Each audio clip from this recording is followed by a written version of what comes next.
ನಮಸ್ಕಾರ ಸ್ನೇಹಿತರೆ, ಕೆಮ್ಮಿ ಸಾಕಾಗಿದೆಯಾ? ವಿಪರೀತ ಕಫ ಕಟ್ಟುತ್ತಾ? ಗಂಟಲಲ್ಲಿ ಗೊರ ಕಿಚ ಅನ್ನುವಂತಹ ಸಮಸ್ಯೆನ? ಆಗಾಗ ಕೆಮ್ಮು ಅಂಥೇಳಿ ಪದೇ ಆಸ್ಪತ್ರೆಗೆ ಹೋಗುವಂಥ ಸಮಸ್ಯೆ ಬರ್ತಿದೆಯಾ?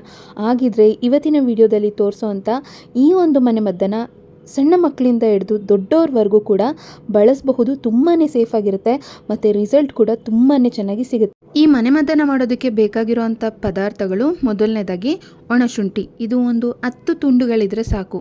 ಒಣಶುಂಠಿ ಅನ್ನೋದು ಶ್ವಾಸ ಸಂಬಂಧಿತ ಎಷ್ಟೋ ಸಮಸ್ಯೆಗಳಿಗೆ ಪರಿಹಾರ ಅನ್ನೋದು ಕೊಡುತ್ತೆ.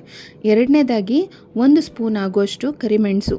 ಇದು ಶೀತ ಸಂಬಂಧಿತ ಸಮಸ್ಯೆಗೆ ರಾಮಬಾಣವಾಗಿ ಕೆಲಸ ಮಾಡುತ್ತೆ. ಅದ್ರ ಜೊತೆಗೆ 1 ಸ್ಪೂನಷ್ಟು ಲವಂಗ. ಇದು ಕೂಡ ಅಷ್ಟೇ ಕೆಮ್ಮಿನ ಸಮಸ್ಯೆಗೆ ಸೂಪರಾಗಿ ಕೆಲಸ ಮಾಡುತ್ತೆ. ಈಗ ಯಾವ ರೀತಿ ಈ ಮನೆಮದ್ದನ್ನು ಮಾಡ್ಕೊಳ್ಳೋದು ಅಂತೇಳಿ ನೋಡೋಣ ಬನ್ನಿ.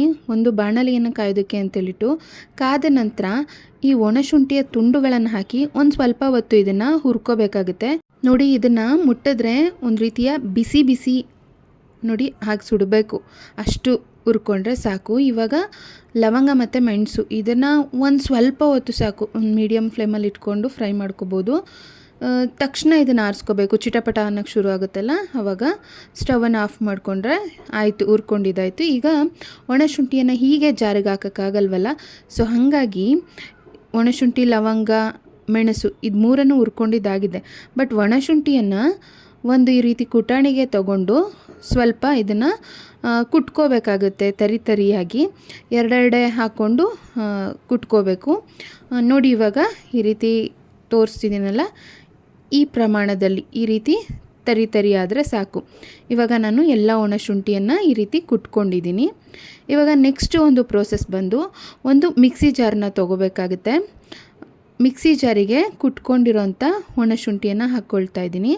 ಇವಾಗ ಇದ್ರ ಜೊತೆಗೆ ಈಗಾಗಲೇ ಹುರಿದಿಟ್ಕೊಂಡಿರೋಂಥ ಕರಿಮೆಣಸು ಮತ್ತು ಲವಂಗ ಇದೆರಡನ್ನೂ ಕೂಡ ಸೇರಿಸ್ಕೊಂಡು ಇದನ್ನು ನುಣ್ಣಗೆ ಫುಲ್ಲು ಪೌಡರ್ ಆಗಬೇಕು, ಫೈನ್ ಪೌಡರ್ ಆಗಬೇಕು, ಅಷ್ಟು ಇದನ್ನು ಪೌಡರ್ ಮಾಡ್ಕೋಬೇಕಾಗುತ್ತೆ.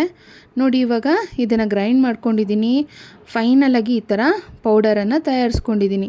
ಇದನ್ನು ನೀವು ಸಮಯ ಇದ್ದಾಗ ಒಂದು ಸತಿ ಮಾಡಿಟ್ಕೊಂಬಿಟ್ರೆ ಮಳೆಗಾಲದಲ್ಲಾಗಲಿ ಅಥವಾ ಚಳಿಗಾಲದಲ್ಲಾಗಲಿ ಮಕ್ಕಳಿಗೆ ಪದೇ ಹುಷಾರು ತಪ್ತಿರ್ತಾರೆ, ಕಫ ಕಟ್ಟುತ್ತೆ, ನಿಮೋನಿಯಾ ರಿಲೇಟೆಡ್ ಪ್ರಾಬ್ಲಮ್ ಇದೆ ಅಂತಂದರೂ ಕೂಡ ಅಂಥ ಮಕ್ಕಳಿಗೆ ಈ ಮನೆಮದ್ದನ್ನು ಕೊಡ್ತಾ ಬಂದರೆ ಕಾಲಕ್ರಮೇಣ ನಿಮೋನಿಯಾ ಅನ್ನೋ ಒಂದು ಸಮಸ್ಯೆಗೂ ಕೂಡ ಪರಿಹಾರ ಅನ್ನೋದು ಸಿಗುತ್ತೆ. ಇದು ಸ್ವಂತ ಅನುಭವದಿಂದ ರಿಸಲ್ಟ್ ಸಿಕ್ಕಿ ನಾನು ಈ ಒಂದು ಮನೆಮದ್ದನ್ನು ಶೇರ್ ಮಾಡ್ತಾ ಇರೋದು. ಇವಾಗ ನೋಡಿ, ಈ ಪೌಡರ್ ಎಷ್ಟು ನುಣ್ಣಕ್ಕೆ ಎಷ್ಟು ಚೆನ್ನಾಗಾಗಿದೆ ಅಂತೇಳಿ ನೋಡ್ತಾ ಇರ್ಬೋದು ನೀವಿಲ್ಲಿ. ಇದನ್ನು ಒಂದು ಏರ್ ಟೈಟ್ ಬಾಕ್ಸ್ ಕಂಟೈನರ್ನಲ್ಲಿ ಹಾಕಿ ಸ್ಟೋರ್ ಮಾಡಿ ಇಟ್ಕೊಳ್ಬಹುದು. ನೋಡಿ ವೀಕ್ಷಕರೇ, ಇವಾಗ ಈ ಮನೆಮದ್ದು ಸಿದ್ಧವಾಗಿದೆ. ಇದನ್ನು ಯಾವ ರೀತಿ ಬಳಸೋ ವಿಧಾನ ಅದು ತುಂಬಾ ಮುಖ್ಯ. ಮಕ್ಕಳಿಗಾದರೆ ಅರ್ಧ ಸ್ಪೂನ್ ದಿನಕ್ಕೆ 2 ಬಾರಿ ಕೊಡಿ. ಕೆಮ್ಮೇನಾದರೂ ಜಾಸ್ತಿ ಇದೆ ಅಂದರೆ ಬೆಳಿಗ್ಗೆ ಸಂಜೆ 2 ಟೈಮ್ ಕೊಡಿ. ಬೆಳಿಗ್ಗೆ ಖಾಲಿ ಹೊಟ್ಟೆ ಕೊಟ್ಟರೆ ತುಂಬಾ ಒಳ್ಳೆಯದು ಈ ಮನೆಮದ್ದು. ಇನ್ ಕೇಸ್ ಕೆಮ್ಮೇನೂ ಇಲ್ಲ ಬಟ್ ಸ್ವಲ್ಪ ಕೋಲ್ಡ್ ಥರ ಆಗಿದೆ, ಕಫ ಇದೆ ಅಂತಂದರೆ ನೀವು 1 ಟೈಮ್ ಕೊಟ್ಟರೆ ಸಾಕು. ದೊಡ್ಡವರಾದರೆ 1 ಸ್ಪೂನ್ ಈ ಮನೆಮದ್ದನ್ನು ತಯಾರಿಸ್ಕೊಂಡು ತೊಗೋಬೇಕಾಗುತ್ತೆ. ನಾವು ಈಗಾಗಲೇ ತಯಾರಿಸ್ಕೊಂಡಿರೋಂಥ ಈ ಪುಡಿ ಜೊತೆಗೆ 1 ಸ್ಪೂನ್ ಆಗೋಷ್ಟು ಜೇನುತುಪ್ಪನ ಮಿಶ್ರಣ ಮಾಡ್ಕೋಬೇಕು. ಈಗ 1 ಸ್ಪೂನ್ ಪೌಡರ್ ತೊಗೊಂಡ್ರೆ 1 ಸ್ಪೂನ್ ಜೇನುತುಪ್ಪ, ಅರ್ಧ ಸ್ಪೂನ್ ಪೌಡರ್ ತೊಗೊಂಡ್ರೆ ಅರ್ಧ ಸ್ಪೂನ್ ಜೇನುತುಪ್ಪ ಸೇರಿಸೋದ್ರಿಂದ ಮಕ್ಕಳು ಕೂಡ ತಿಂತಾರೆ, ರಿಸಲ್ಟ್ ಕೂಡ ಬೇಗ ಸಿಗುತ್ತೆ. ಸೊ ಯಾರೆಲ್ಲ ಈ ಮನೆಮದ್ದನ್ನು ಟ್ರೈ ಮಾಡಿ ರಿಸಲ್ಟ್ ಬರುತ್ತೆ ಅವರು ಕಮೆಂಟ್ ಮಾಡೋದನ್ನು ಮರಿಬೇಡಿ. ಎಲ್ಲರಿಗೂ ಈ ವಿಡಿಯೋನ ಶೇರ್ ಮಾಡಿ. ಅದಷ್ಟೇ ಅಲ್ಲ, ಈ ವಿಡಿಯೋ ನಿಮ್ಗೆ ಇಷ್ಟ ಆಗಿದ್ರೆ ಲೈಕ್ ಮಾಡೋದನ್ನು ಕೂಡ ಮರಿಬೇಡಿ.